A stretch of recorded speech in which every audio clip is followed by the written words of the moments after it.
Welcome to Transformers Part 13 video. Let us see the transformer equivalent circuit today. Normal transformer, a two winding transformer is shown in the figure. ये picture में आप देख रहा है normal transformer ordinary दो winding का transformer, एक primary है और सेकेंडरी भी है। इसमें बहुत सारा पैरामीटर्स है। आप जानता होगा ये प्राइमरी वाइंडिंग रेजिस्टेंस R1 बता सकता है और रिएक्टेंस X1 और इम्पिडेंस ये टोटल इम्पिडेंस Z1 बता सकता है। और सेकेंडरी वाइंडिंग में R2 resistance reactance X2 and impedance of the secondary winding is Z2 and E1 is the induced EMF and E2 is the induced EMF both in primary and secondary respectively, and V1 is the input supply voltage, V2 is the output supply output voltage, and I2 is the load current and I1 is the primary current।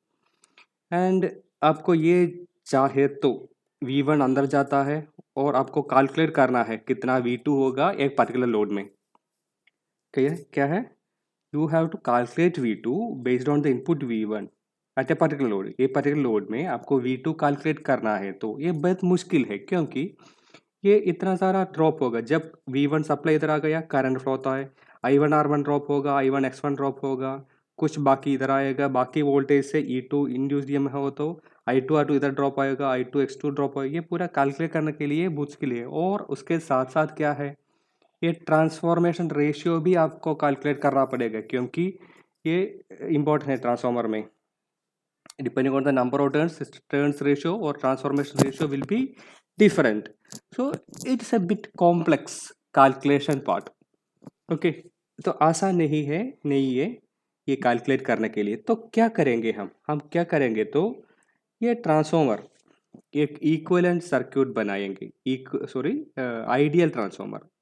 ये transformer ideal transformer का मतलब क्या है, what is mean by ideal transformer? A transformer without any losses, it is known as ideal transformer. How it can be ideal? It will be having anyway resistance, reactance, everything. We are taking it outside, we are theoretically we are putting it outside.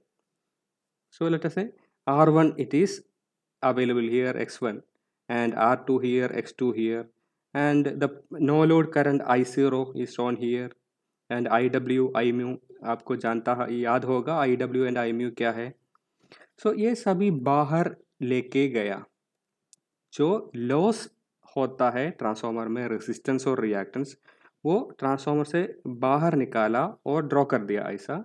तो क्या हो गया, ये ideal transformer बन गया। ये transformer इसी section में कोई लॉस नहीं है, हमको कैलकुलेट कर सकता है। ये I1 हो फ्लो हो गया तो I1 R1 कितना होगा, I1 X1 कितना होगा, और इधर E1 कितना मिलेगा, E2 कितना मिलेगा। उसके बाद जब करंट I2 फ्लो गया तो I2 R2 कितना होगा, I2 X2 कितना होगा, बाद में V2 कितना होगा, ये कैलकुलेट कर सकता है। लेकिन अभी भी कुछ मुश्किल पार्ट है। आइडियल ट्रांसफार्मर में ट्रांसफॉर्मेशन रेशियो अभी भी है, तो वो निकालने के लिए हम क्या कर सकता है, उसके लिए और भी तरीका है, आप देख लीजिए। ऐसा ड्रॉ करते हैं तो सोचो, हमें प्राइमरी पार्ट ऐसा ही ड्रॉ कर दिया और सेकेंडरी पार्ट ऐसा ड्रॉ कर दिया, लेकिन ये ट्रांसफॉर्मेशन रेशियो डिफरेंट है। ये ऐसा ड्रॉ कर सकता है जब E2 E1 एक है तो सेम है, तो ऐसा नहीं होगा पूरा समय। E2 and E1 it is equal. If it is like that we will be able to draw like this, but it is not the thing every time. So हमको क्या करना है, तो हम चेंज करना है। सो R1 X1 ये ऐसा जो पहले देख लिया, ये सर्क्यूट कुछ सिंप्लीफिकेशन के लिए ऐसा डाल दिया। कैसा कर दिया देख लीजिए, ये प्राइमरी नो लोड करंट का सर्क्यूट है I0, वो लेफ्ट साइड पे लेके गया, लेफ्ट साइड पे। तो ये आप I1 प्राइमरी से लेता है, कुछ I0 पार्ट होगा, कुछ I2 डैश पार्ट होगा, आपको जानकारी है। ये हम तो नो लोड कंडीशन में ट्रांसफार्मर का वर्किंग पहले एक वीडियो में बताया था। We already told about the working of no load condition of transformer working. So it is having two currents, I1 will be split as I0 and I2 dash. So I0 will be further split as IW and IMU. So this will be one circuit part ECNS, and I1 will be created, the rest is I2 dash. आपको अभी जानकारी है I2 dash क्या है।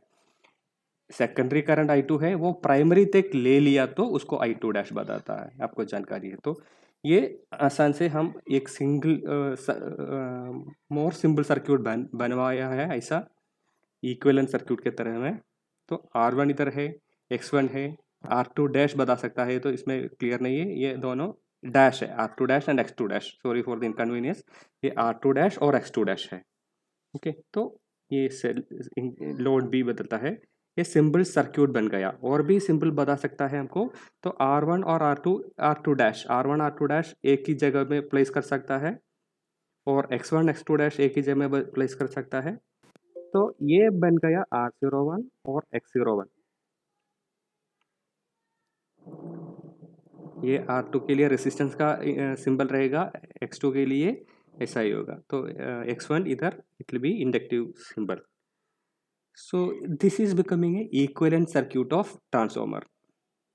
So I1 is available, this is I0 and this is I2 dash, and this part is R01 a single resistor and this is X01 single reactor. So you will be able to easily calculate the voltage drop, V1 supply voltage and how much it is reducing here at any point of load. इसके लिए equivalent circuit हम तो draw कर दिया है, और भी simplify कर दिया इसमें। आप देखिए I1 I2 डैश का इक्वलन ही है, जब हम कोई I0 नहीं है बताए, तो इधर I0 नहीं है तो आपको बता सकता है I1 I2 डैश का इक्वलन है और ये Z01 है। So if you are having all this data you will be easily able to calculate V1 कितना दे दिया, V2 कितना आ गया। सो इक्विवेलेंट सर्क्यूट बनाना ये ही it is the reason. So we are simplifying the transformer circuit into very simple circuit like this.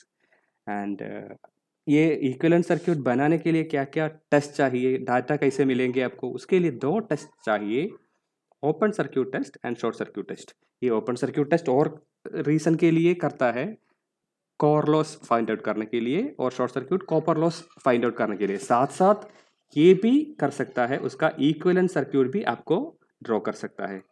So we will be seeing these two test in the next 2 videos.